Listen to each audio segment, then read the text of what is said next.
നമുക്ക് ക്യാരറ്റും മുട്ടയും കൊണ്ടൊരു തോരൻ ഉണ്ടാക്കാം. അപ്പോൾ അതിന് ക്യാരറ്റ്, മുട്ട, പച്ചമുളക്, സവോള, കറിവേപ്പില ഇത് നമുക്ക് പൊടി പൊടിയായിട്ട് അരിയാം. ഒന്നില്ലെങ്കിൽ ചോപ്പറിൽ അരിയാം, അല്ലെങ്കിൽ കത്തി വെച്ചിട്ടായാലും ചെറുതാക്കി അരിഞ്ഞെടുക്കാം. എല്ലാം അരിഞ്ഞ് ചോപ്പറിലിട്ടിട്ട് തന്നെ ഞാൻ എല്ലാം അരിഞ്ഞ് വെച്ചിട്ടുണ്ട്. സവോളയും ക്യാരറ്റും പച്ചമുളകും ഒക്കെ അരിഞ്ഞ് വെച്ചിട്ടുണ്ട്. ഇനി നമുക്ക് ഇത് വേപ്പില ഇടാം. പിന്നെ അരിഞ്ഞ് വെച്ചാൽ ക്യാരറ്റ് ഇടാം. ക്യാരറ്റും പച്ചമുളകും എല്ലാം കൂടി ഒരുമിച്ച് തന്നെ ഞാൻ ചോപ്പറിലിട്ടിട്ട് അരിഞ്ഞ് വെച്ചു.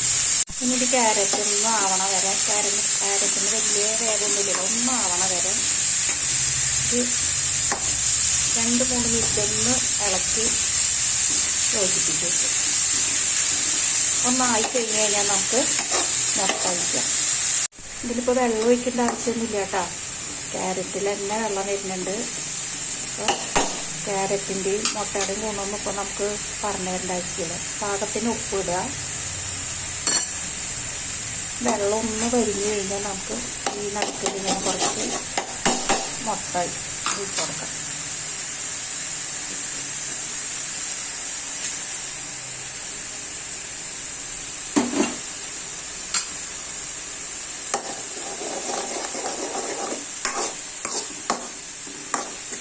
കുട്ടികൾക്കൊക്കെ സ്കൂളിലേക്ക് കൊടുത്തുവിടാൻ പറ്റിയൊരു തോരനാണ്. ഏകദേശം ഒന്നായി കഴിഞ്ഞാൽ നമുക്ക് കുറച്ച് തേങ്ങയും കൂടി ഇടാം ആവശ്യത്തിന്. ഇപ്പോൾ ഇതിൻ്റെ അളവൊക്കെ നമുക്ക് ഇഷ്ടം പോലെ, എത്ര മുട്ട വേണം, എത്ര ക്യാരറ്റ് വേണം, അതൊക്കെ നമുക്ക് എത്ര വേണ്ട വെച്ചാൽ അതിനനുസരിച്ച് ഇട്ടാൽ മതി. നല്ല ടേസ്റ്റാണ്. കുറച്ച് മഞ്ഞപ്പൊടിയും കൂടി ഇടാം കേട്ടോ, മറന്നു അതിടാൻ.